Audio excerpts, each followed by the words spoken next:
Hello and welcome, ladies and gentlemen, Don Spector here today, finally with a new IEM review, and I have for you the very hyped Soundstage Dioko in cooperation with our good friend Crinacle. And what these things can, what they can't, how they sound and how they build, we will be discussing in today's review. As usual, I'll be starting with packaging and accessories, which obviously this is the packaging. You open it here. Made of pretty thin cardboard, and then you directly come to the huge carrying case. Like really, this is the hugest carrying case I have seen so far. Like literally in years, like nothing even came close to that. Just as reference, this is my mouse, and you can see in all dimensions, it's quite a bit more chunky than my mouse. And this does not come in terms of in the course of build quality, because this is a very sturdy board. Like, you can see I'm pressing this really hard. It does not deform at all. So this will keep your IEM absolutely safe. And then stylized here, you get this 7 Hz and then the golden cell notes combined with a golden zipper, which is pretty shiny, collects fingerprints and pretty fancy. Not exactly my type of style. I prefer a bit more subdued, but you do you. Okay. Then we open that, and here we have a mesh thingy to hold onto your tips or whatever you want to throw in. And then beneath here, you already would have the IEM and of course your short user manual. And then the only accessories besides the cable, which is at the IEM, we'll take a look at that later on, are these random tips. And unfortunately, these are really random. Like, I just have the feeling they just found random tips lying around from random OEMs and we just threw them all in here and hope this will work, which for me, it does not. These are all medium-sized tips, and my ear canal is not medium-sized. I literally cannot wear these. They are all too big for me. However, you do get different outlet diameters. This one is like 3 millimeters or so. Then the darker blue one is like a bit more, I think like 4 millimeters. And then this one here is a bit more sticky. Unfortunately, it doesn't fit my ear, but I think this might be the most safe fitting tip, if you don't mind sticky tips. But yeah, S tips are missing, L tips are missing, foam tips are missing. And at this price point, I would at least have liked to have seen S and L tips. Probably maybe even a pair of foam, but yeah.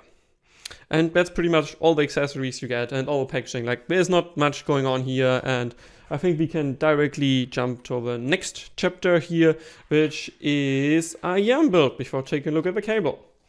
So, this is our good board here. This is the IEM, and I will just unplug inside so we can take a look at a bit more detail. This goes out of the picture.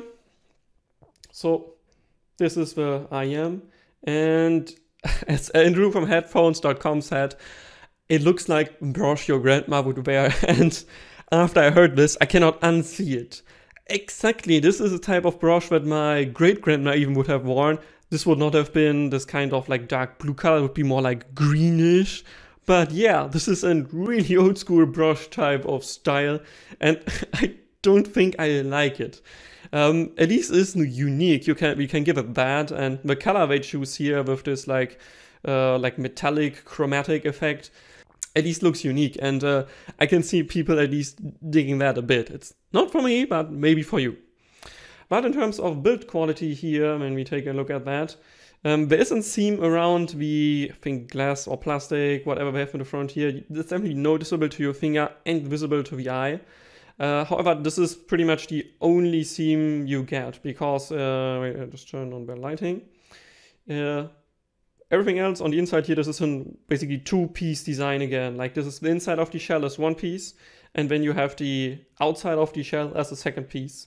And here, of course, the 2-pin connector is third, but we talk about 2-pin a bit later on. So the only seam you get then is here on the inside, connecting these two pieces. That is very thin, and basically it is noticeable with your finger, but it's so thin, it does not collect any dirt, and it's very well put together. I have no doubt this will survive basically everything, just because this seems to be very well made. I don't know how long these shell, or like the faceplate here will last, because it also is collecting fingerprints and maybe scratches because it is more convex, concave. I always confuse those two. Yeah. So you can see the shaping here, so that might scratch for you, and I'm not sure how long this will fit in here because I think it's glued on the outer part here. But yeah, generally fits well made here. And on top you have 3 pressure holes, which probably do reduce space when we see later on in the graph. And you have another pressure hole on the inside, which is definitely there to prevent diver flex. So yeah, that's most of it I would say. Oh yeah, and then L and R marking you have on the inside. And here the 2-pin connector, which does not color match the rest of the IEM. It's not a big deal, but just want to say it does not color match it. And you have this additional red dot here indicating that it's the right side. I like those attention to detail, so I just have to take the cable, find the right side of the cable and put it in this dot. No need to find this L and R, just nicely color coded. And yeah, the connector itself seems to be well integrated. Like, I don't have the feeling it will rip out or get damaged over time. Okay, then last but not least in terms of build, let's take a look at the nozzle. And that's an interesting design here because the nozzle is a 2-piece design, like it has 2 different meshes. You have this metal mesh on the front here, which beneath still has a thinner kind of like fabric mesh, like it's very dense.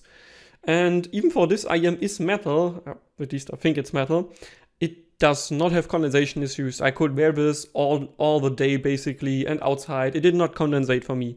So unlike other IEMs that I've tested which died due to condensation, this one does not, and you can absolutely use it without worrying about anything.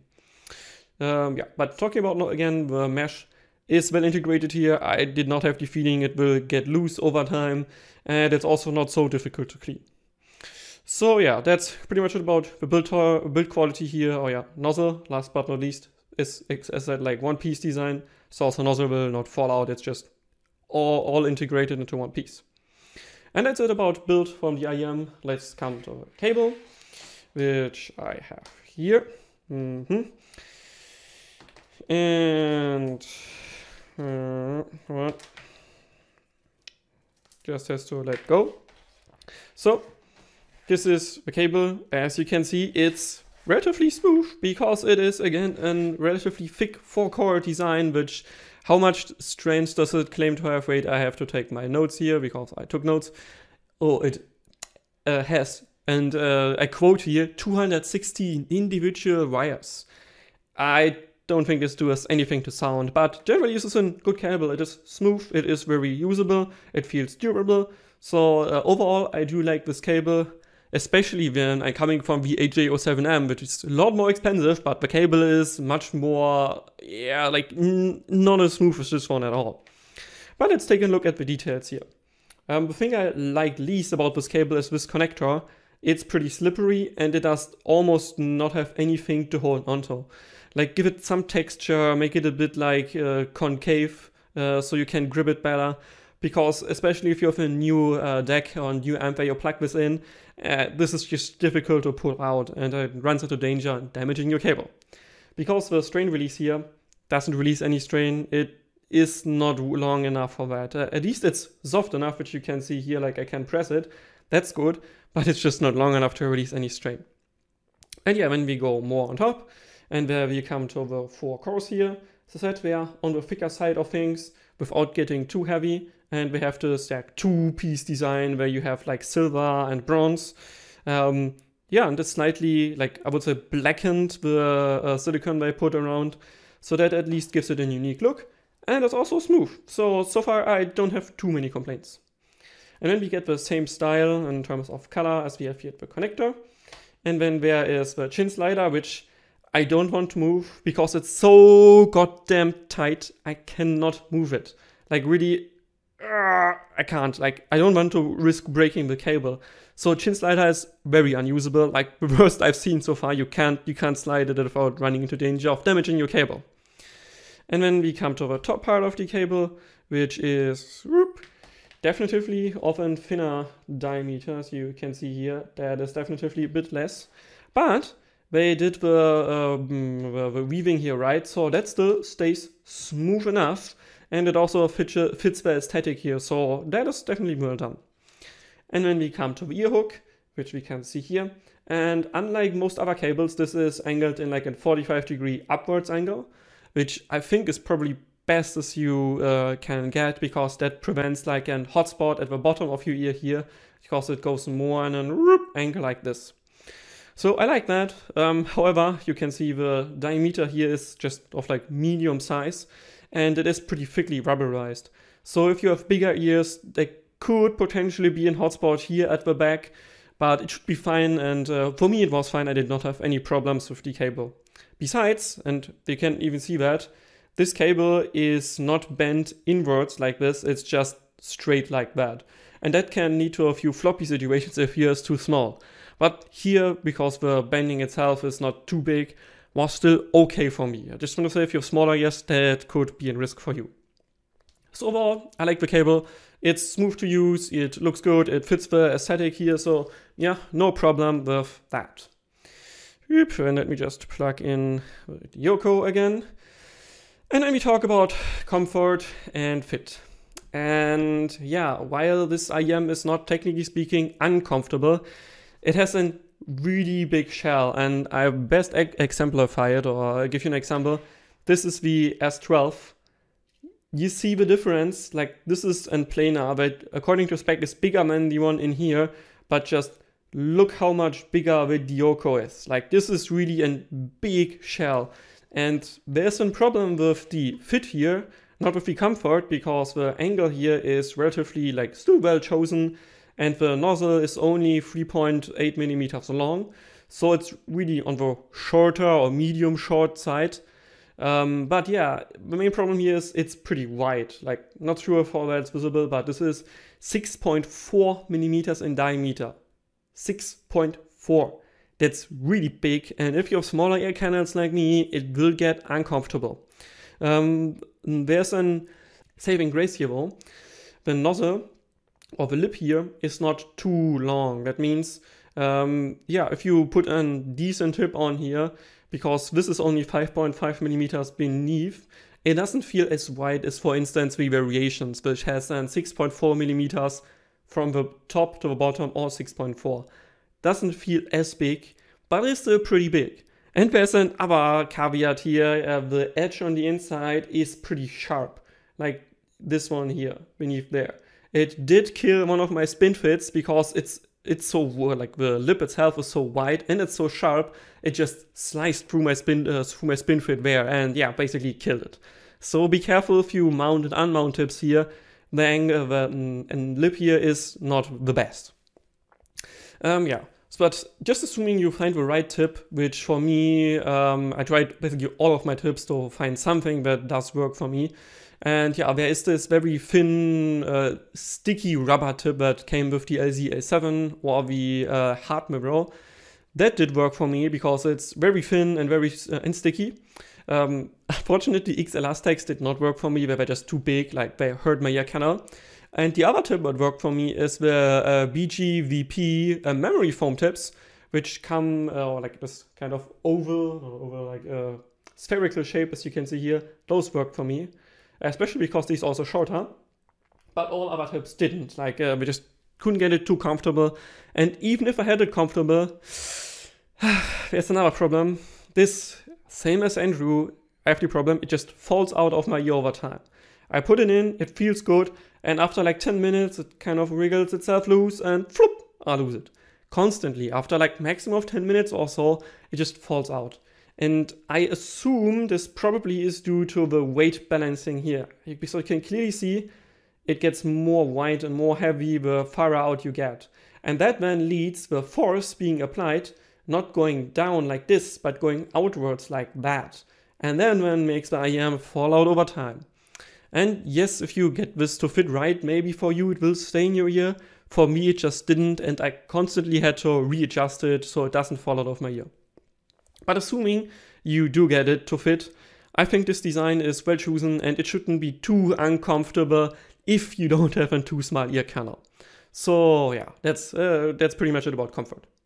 Next chapter, let's talk about isolation. And yeah, similar to, for instance, the S12 or the P1 Max, I could not find any official isolation values, but because the shell is made out of metal and it's so big, It does isolate pretty well. Like purely subjective speaking, I would say this is an definitively above average isolating pair of IEMs. And especially if you use foam tips or cut foam tips on them, they can isolate pretty good. And I would say, yeah, this is a pretty good contender for an all situations IEM, like city center, tram, trains, or whatever. It should do the job just fine if you have a better isolating tip there. So yeah, I would say it does isolate well, better than for instance the S12 here, but I can get a better insertion with this, so maybe it does still better in my ear, but generally this is just due to the massive shell it has, just should isolate better than the S12. Next chapter, let's talk quickly about drivability. And yeah, quick glance at the specs, they are so similar to the other planers so far. You definitively can see this is basically all the same driver, just differently tuned. It comes in at 16 ohms at 100 decibels per VRAM at 1 kilohertz. So this is relatively close to all of the other IEM, all of the other planers in the market there. But yeah, it's again, just shows you it's probably all the same driver or very similar driver, which yeah, has very similar specification. In reality, that means you can drive the Dioko similar to the S12 or the P1 Max of basically anything. That means, yeah, just your random dongle, your laptop, PC onboard audio, doesn't really matter. As long as it's clean enough, you should get most of what this IEM is capable of. However, again, if you up the power and the cleanness, I don't know how is the poor word there. Yeah, if you up it to like the BTR5 or something like the Hibi FC4 or the UP5 or something similar, yeah, I think it does help with the definition of bass body and maybe also improves the staging, but it's not too much and you should get like maybe 85% of what this IEM is capable of at your random USB-C dongle. Okay, and come to the core of this review. Let's talk about sound. And as usual, first a quick description of the general sound characteristics. Obviously, I will be throwing on a graph. Again, it's done with the IEC 711 coupler. And again, it's not compensated or anything, so it's just plain raw. And yeah, so you can see how this one measures for you. And yeah, unlike the S12 or the PMV PP or the P1 Max, which all planers, this one does not follow the trend of an V or U-shaped IEM. This certainly is more bright shifted, I want to say like neutral, leaning towards bright shift due to more upper treble. So yeah, it's not really U-shaped, even though it boosts a bit of sub bass, but it's very subtle. And yeah, I would call it like neutral with a bit of a bright shift to it. And then let's come to the details of sound. And first, let's talk about treble extension. And yeah, let's take a look at the graph. As you can see, this one clearly extends past 10K, and even with the unreliable data past 10K of the coupler, is easily extends past 10K. Like I think like 15K or so you easily get with a really good amount of energy that then makes, especially to my ear, orchestral tracks or jazz tracks or anything that has a good amount of instruments, like they just come off as more airy, more detailed. And here I noted, for instance, Ovanes Multivitamin Juice Part 1, fantastically presented treble and upper treble notes, came off as very detailed and easily beats most of the single dynamic sets I've heard around 100 or more. Direct comparison to the S12, which definitely is a more bright IEM than this one, it gets a bit more difficult because also S12 had a good amount of upper treble, but it was not as excessively pronounced as it is with the Dioko here. That means the S12 generally comes off as more bright sounding because yeah, it has more energy past like 3K to like 10K, but not as much after that. But yeah, this one just comes off as more airy after that. Not the most natural sounding here as well, mind you, but it definitely sounds more natural, like far more natural than the S12 does. So yes, I did like upper treble and then mid treble. Yeah, this is also totally fine for me here. And the only exception would be there is an 8K peak, which definitely does exist in my ear, and that makes it sibilant. Not really uncomfortable sibilant like the bright dynamic stuff, that definitely is far more sibilant, but it is not great. And yeah, with tracks that are more acoustic, I noted here, nothing more, for instance, has an acoustic version of Gone. that already was a bit simpler, and that's acoustic and relatively soft. If you go to something more aggressive, like Depressive Ghosts from Nightcrawler, that was definitively not fun, and I really didn't want to listen to this track with the Dioko here. I would have taken past 12 at any day any day of the week here, just because it doesn't have an 8K peak, and I'm relatively sensitive to 8K peaks. But if you don't mind a slight 8K peak, I don't think this is too bad, and you should not have too many problems with the mid-treble representation. Because the general signature here is kind of a slight downward trend from 3 to 7K, which does make for a pretty good and natural feeling, and it does come off, as I said, is natural sounding, besides again, like a bit of timbre, which, planar, so you need to like or don't like that. And I noted Nier Automata soundtrack worked very well for me, Cyberpunk soundtrack worked very well for me again, and I didn't have many problems with mid-treble representation besides, as I said, the 8K peak, and I don't have anything to complain here. It just works. It's not the most energetic, it's not the most lean, no, not the most the most warm representation here. It's just like natural, and I didn't have any problems. And then coming to lower treble, that again continues to trend. It's very natural, has a good body again, it has a good clarity, and it makes female vocals in Weight of the World from the Automata soundtrack pretty well audible without coming off as too clear as the Harman target would do. This one does not follow Harman, so it has quite a bit less energy there. But it's still very natural, very well sounding, and I didn't have any problems with the lower treble here. Upper mids continue the same trend, like they just follow the normal elevation curve, and there's nothing much to talk about here. It isn't too bright, it's not pushed back, it just works well and natural, and I didn't have any problems. Mid-mids, on the other hand, there's not on the other hand. They continue the same trend, they have a good clarity, they have a good tonality.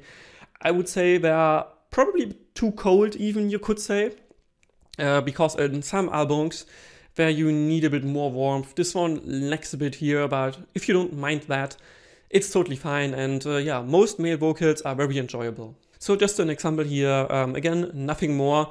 The Few Not Fleeing did work very well. Hybrid Theory from Linkin Park worked very well. S&M2 from Metallica or Franz also just worked all well, just no problems here, and I did like it pretty much. Besides, again, there's a caveat when we talk about staging, but more about that later on when we talk about staging. Lower mids, very uneventful, like really, it's basically flat. Like, it does get a tiny bit of coloration later on, but it's mostly flat for that matter, and so, lower pitched male vocals or bass guitars just come off as normal. Like, there isn't anything going on here. Like, they're not overly pronounced or underly pronounced, they're there and they're fine. Bass. Upper bass follows the trend, like there's not much going on. Again, there's a light elevation starting here, and it has just a tad more energy than flat, but really it's not much, and upper bass really did not strike me as anything. Like, it's there, but you don't notice it. Mid bass, unfortunately, the same spiel. Usually I prefer an elevation after like 200 Hertz, like a good elevation. This one just slowly rises until 20 Hertz. And it does have a tame, in quotes, 7 to 8 decibels of boost compared to the mids, but it just doesn't come off as that. And mid bass is pretty lean and doesn't come off as particularly lacking, but it's also not great. And I did feel for myself I would want to have a bit more bass past 200 Hertz, just because it's so lean. And I prefer, for instance, the AJ07M or the variations here, which in the lower mid parts are less pronounced, but then start a fast rise, so you do get a pretty good feeling of weight and generally a good bass feeling still. This one is definitively more catered to a neutral audience, and if you like neutral with just a bit of sub bass, this will be totally your thing here. For me, however, I didn't like mid bass here, just found it too lean, and not my cup of tea. Okay, however, on a technical standpoint, mid bass is very well technical. It's very fast. It is pronounced decently enough, so you do get most of the notes pretty accurately here. And that's also true for upper bass. And I can give you examples here. After the Rain, the bass guitar, they are very well pronounced, but like well defined. And fast enough with a good fast decay. The Deus Ex soundtrack, the Hive, for instance, with its double bass notes, also work very well, and generally Technical, absolutely it is. But if you get more into kind of, let's say, like hip-hop or like more mainstream tracks or even some synth tracks, it's just lacking. And here I noted the Space Jam soundtrack. Yes, I know quality maybe not the greatest, but it's a guilty pleasure of this movie, and I like the soundtrack as well. So yeah, it's just too lean for that soundtrack for me. It has like hip-hop and pop music in there, and it's too lean for me, and yeah, didn't really satisfy me. Super Bass, on the other hand, it's very well extended past all the way to 20 Hz. And in my benchmark song, like Mountains from the Interstellar soundtrack, it managed 2 minutes 15 with texture, which is a very good result because most IEMs don't really manage that much with texture. So in direct comparison, for instance, for the S12, I think this does better in sub-bass here, in a pure technical standpoint. But again, S12 has more energy there, so I think I prefer still the S12 in terms of tonality, but technical, this one is probably superior. So yeah, that's pretty much it about bass. Then let's come about soundstage, layering, and imaging. And yeah, soundstage-wise, this ain't bad. Like in, for instance, Macabre Serenade from Nightcrawler, it does have a good sense of width and depth to it. However, I think it still lags behind some multi-BA sets that just manage a bit better. But generally, the stage is well pronounced, and yeah, you usually have the feeling that there's like a real stage happening. Layering-wise, though, most of the time you get 3 layers, sometimes 5, but really mostly it's just 3 layers to my ear, and that's a bit too little because other IEMs had more, but it's still fine enough. Like it doesn't feel like it's too much blob. And yeah, there's unfortunately the imaging department, and I think this is not the greatest here, because as I wanted to say when I talk about mids, I find the staging of the mids not great, and this makes them feel a bit, I could say even a bit lost in the mix, because they aren't really like centered in the middle, they just happen with all of the other stuff here. And usually also if you play games, like the imaging is kind of okay, but it's not so easy to tell apart if it's more here in the front or more bit down or more bit up. It's not so easy. You can totally game with those, absolutely no issue, but I didn't find imaging to be particularly great. And then we come to the next chapter, separation, dynamics, and coherence, including timbre. And yeah, separation generally is pretty good, just because it has flat mids and then flat bass. So usually you do have the feeling that every note has its own kind of space, and they all work fine without interfering with each other. Again, just I think a bit more defined past 200 Hz would make the bass overall sound a bit more accurate, more fun, and help it also come off as a bit better defined from the mids. But generally separation is good, no problem here. Dynamics, on the other hand, yeah, is kind of a mixed bag, I would say. I would not describe it as kind of average. It's a bit better, and it has enough macro and micro dynamics going on. It just misses the pizzazz that I have heard from single DD sets, even at this price point. And I think, especially in terms of macro dynamics, it feels like it's a bit lacking. And maybe it could be again due to presentation that it doesn't have any bass going on here. That's just not my cup of tea. Maybe I'm just not used to it. But generally, I didn't think this is an overly dynamic IEM in terms of macro dynamics. But micro dynamics totally fine at this price point, probably even better than I expected. So yeah. And then talk about coherence. Yeah, it's single driver IEM, so coherence generally is good. I just would say though, because due to the 8K peak, it does come off as a bit, yeah, sibilant. And then again, due to the, you could even almost say unreasonably pronounced upper treble here, it doesn't come off as so natural sounding in this region. And other IEMs definitely sound just more coherent overall. But generally, it didn't come off for me as like too bad, and I don't want to complain about it. And yeah, timbre again does come off as mostly natural, most likely because it's naturally tuned, just with an ever so slight hint of metallic shimmer on top. I think again, it's just because it's tuned like that, and yeah, besides the kind of plug characteristic of planar, there's a metallic shimmer on top, but it's not too bad, and other IEMs definitely that are more bright sounding do come off as less natural in terms of timbre. So I would say for the planars I've heard so far, is definitely one of the better ones there. And that then brings me to a verdict. And I have to be honest here, I don't know what I should make out of the Dioko. Yes, on a technical standpoint and on a pure tonality, it is very natural, and it shouldn't matter. Like I should still be able to recommend it because it has details, it has upper treble, it has bass quality.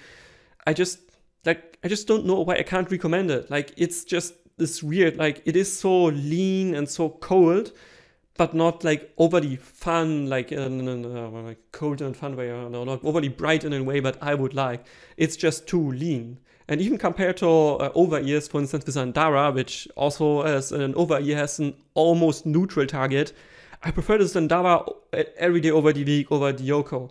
And I can't tell you exactly why, just I should like it because I like neutral things and bright things. This just isn't it. And maybe it has to do with over-ear with planar.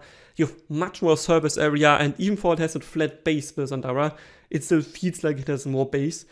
But yeah, generally, I can't recommend this personally. Like, objectively, I would recommend it, but personally, I just won't do it because it just doesn't work as good for me. Adding to that is my only real complaint here is the comfort and fit. It's just too big and it falls out of my ear, and I think because of its weight distribution that is mostly on the outside, it should also make problems for a few other people here. And yeah, this combined then with the lack of S-tips here, I really like, even on an objective standpoint, besides just the sound one, I think they should shrink the shell to make it better. They should shrink the diameter of the nozzle a bit, and then they can keep the optic with just a bit smaller here, and they can keep a cable. Cable is good. So overall, I can't personally recommend it. Like on a technical standpoint, just sound-wise, yes. And also cable-wise and build-wise, yes. But personally, I won't recommend it. And I can see you if you would like it. Just I won't do it. So yeah. That's it of the review. I hope you enjoyed it. If you have questions, if you have criticisms, if you have other feedback, if you have recommendations, please leave a comment. And with this, Don Spector out.